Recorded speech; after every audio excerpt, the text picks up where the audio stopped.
आप प्रेग्नेंट हैं या प्रेगनेंसी प्लान कर रही हैं तो ढेरों सवाल इस टाइम आपके मन में आ रहे होंगे। आप बहुत एक्साइटेड भी होंगी, पर इसके साथ ही आप थोड़ा सा नर्वस भी होंगी। प्रेगनेंसी से जुड़े कुछ इम्पॉर्टेंट क्वेश्चन के आंसर मैं आपको इस वीडियो में देने वाली हूँ। तो अब आप ध्यान से पूरा वीडियो देखें, जिससे कोई भी इम्पॉर्टेंट पार्ट आपका मिस ना हो जाए।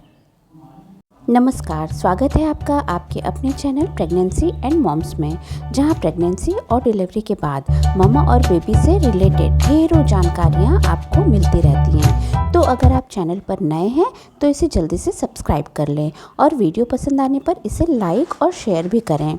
आपका लाइक और कमेंट हमें ऐसे और भी वीडियोस बनाने के लिए प्रेरित करता है। तो चलिए शुरू करते हैं वो क्वेश्चन एंड आंसर जो इस टाइम आपके डाउट्स को क्लियर करेंगे। बच्चे की मूवमेंट कब फील होना स्टार्ट होती है?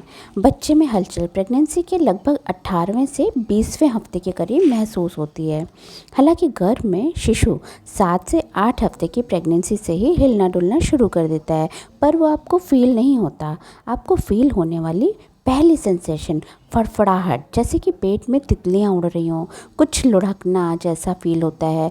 ऐसा फील होता है जैसे कि बेबी अंदर पेट में टैप कर रहा हो। बबल्स के पॉप करने जैसा या फिर थोड़ी गुदगुदी जैसा फील होता है। जैसे जैसे आपकी प्रेगनेंसी आगे बढ़ेगी वैसे वैसे ये हरकतें और भी स्ट्रॉन्ग होती जाएंगी और आप अपने बेबी के किक, धक्का या कोहनी से मारना ये सब फील कर सकेंगी। प्रेगनेंसी के शुरुआती लक्षण क्या होते हैं? देखिए, सबसे पहला लक्षण तो है कि आपका पीरियड मिस हो जाएगा। इसके अलावा जी मिचलाना, उल्टी होना, बार बार यूरिन पास करना, थकान और कमज़ोरी फील होना, ये सभी प्रेगनेंसी के शुरुआती लक्षण हैं। इसके अलावा अचानक से मूड का चेंज हो जाना, सिर दर्द और चक्कर आना भी प्रेगनेंसी के लक्षण हैं।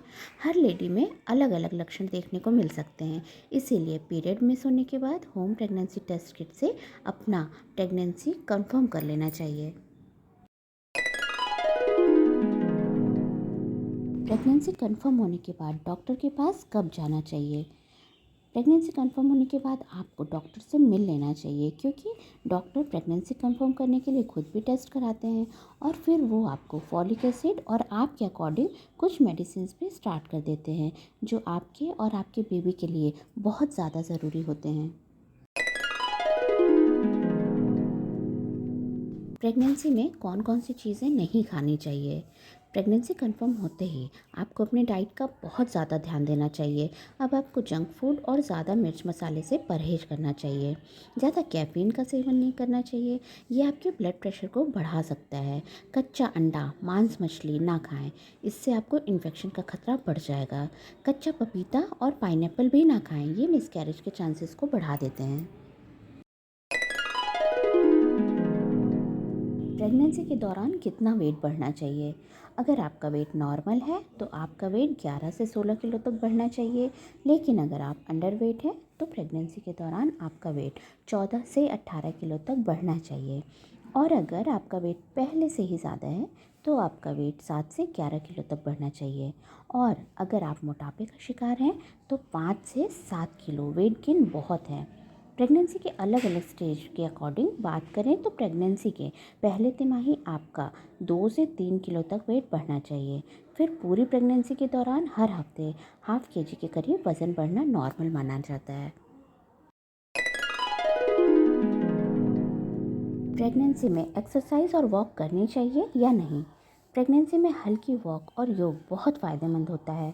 आप अपने डॉक्टर की एडवाइस लें और उनके बताए अनुसार एक्सरसाइज ज़रूर करें। आपका एक्टिव रहना आपकी प्रेगनेंसी के लिए बहुत ही अच्छा है और वॉक तो आपके लिए काफ़ी ज़रूरी है। आप सुबह और शाम वॉक ज़रूर करें। आपको ये पता होना ज़रूरी है कि वॉक करना आपके प्रेगनेंसी के आखिरी तिमाही में बच्चे को गर्भाशय में सही स्थिति में लाने में हेल्प करता है। प्रेगनेंसी में पेट में खुजली क्यों होती है? प्रेगनेंसी के दौरान पेट में खुजली होना बहुत ही कॉमन है। जैसे जैसे गर्भ में बच्चा बढ़ता जाता है वैसे वैसे गर्भाशय का साइज़ भी बढ़ता है और पेट खिंचता है, तो आपको ईचिंग होती है। इस दौरान बॉडी में ढेरों हार्मोनल चेंजेस होते हैं, जिस कारण स्किन ड्राई हो जाती है, तो आपको खुजली होने लगती है। प्रेगनेंसी टाइम में पीठ में दर्द क्यों होता है? प्रेगनेंसी के दौरान पीठ में दर्द लगभग सभी को होता है। ये बहुत कॉमन है। जैसे जैसे आपका बेबी बड़ा होता जाता है, आपका वेट बढ़ता जाता है, जिस कारण आपके पीठ के निचले हिस्से में दर्द होता है। बढ़ते वजन के कारण भी पीठ की मांसपेशियों पर काफ़ी प्रेशर पड़ता है। कई बार देर तक खड़े रहने या गलत तरीके से झुकने से भी पीठ में दर्द होने लगता है।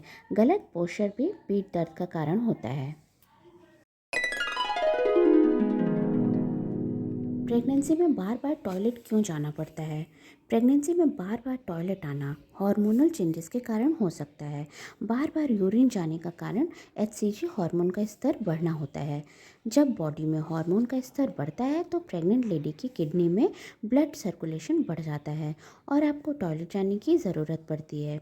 प्रेगनेंसी के आखिरी महीनों में गर्भाशय का साइज़ बढ़ जाता है और वो ब्लैडर की क्षमता को कम कर देता है और आपको फील होता है कि ब्लैडर भर गया है और आपको यूरिन पास करने की इच्छा होने लगती है। प्रेगनेंसी के टाइम ज़्यादा लिक्विड लेने से भी कई बार बार टॉयलेट जाना पड़ता है। प्रेगनेंसी में क्रेविंग्स कब से शुरू होती है? प्रेगनेंसी में क्रेविंग्स यानी कि कुछ खाने की बहुत तेज़ इच्छा होना, इसका कोई टाइम निश्चित नहीं होता। हर महिला में ये अलग अलग टाइम पर शुरू होता है, बल्कि कई लेडीज़ को तो ऐसा कुछ फील भी नहीं होता। वैसे ज़्यादातर लेडीज़ में ये दूसरी तिमाही में शुरू होता है और तीसरी तिमाही तक ठीक भी हो जाता है। तो कुछ लेडी पहली तिमाही में ये फील करती हैं। ज़्यादातर लेडीज़ खट्टा, चटपटा, आइसक्रीम या फिर चटर-पटर खाने का उनको बहुत मन करता है, पर आपको थोड़ा कंट्रोल करना चाहिए क्योंकि ये सब आपके हेल्थ के लिए ठीक नहीं है। सब खाएं पर लिमिट में। आप हेल्दी फूड पर ज़्यादा ध्यान दें। नॉर्मल डिलीवरी के लिए क्या करें? अगर आप नॉर्मल डिलीवरी चाहती हैं तो आपको हेल्दी डाइट लेना चाहिए। हरी सब्जियां, फल, फूल, दूध और ड्राई फ्रूट्स ये सभी डेली अपने डाइट में शामिल करें। डेली लाइट एक्सरसाइज करें, इससे आपकी मांसपेशियां मजबूत बनेंगी जो डिलीवरी के टाइम बहुत काम आती हैं। योग, वॉकिंग और प्रेगनेंसी के लिए कुछ ज़रूरी एक्सरसाइज करने से शरीर में लचीलापन आता है और डिलीवरी के टाइम कम दर्द और कम परेशानी होती है। इसके अलावा आपको टेंशन से भी बहुत दूर रहना चाहिए, अच्छी नींद लेना चाहिए और डॉक्टर से रेगुलर चेकअप कराते रहना चाहिए। यहाँ हमने कुछ ज़रूरी सवालों को शामिल किया है। अगर आपका कोई और भी क्वेश्चन हो तो आप उसे बेझिझक हमसे पूछ सकती हैं। हो सकता है आपके सवाल हमारे और भी प्रेग्नेंट दोस्तों के काम आ सकें। तो आप अपने क्वेश्चन या कोई कन्फ्यूजन को कमेंट बॉक्स में ज़रूर लिखें, जिसका जवाब हम जल्द से जल्द देने की पूरी कोशिश करेंगे। अगर आपको वीडियो अच्छा लगा हो तो इसे लाइक करना ना भूलें और चैनल को अगर अभी तक सब्सक्राइब नहीं किया है तो जल्दी से इसे सब्सक्राइब भी कर लें। फिर मिलते हैं नेक्स्ट वीडियो में एक और नई इन्फॉर्मेशन के साथ।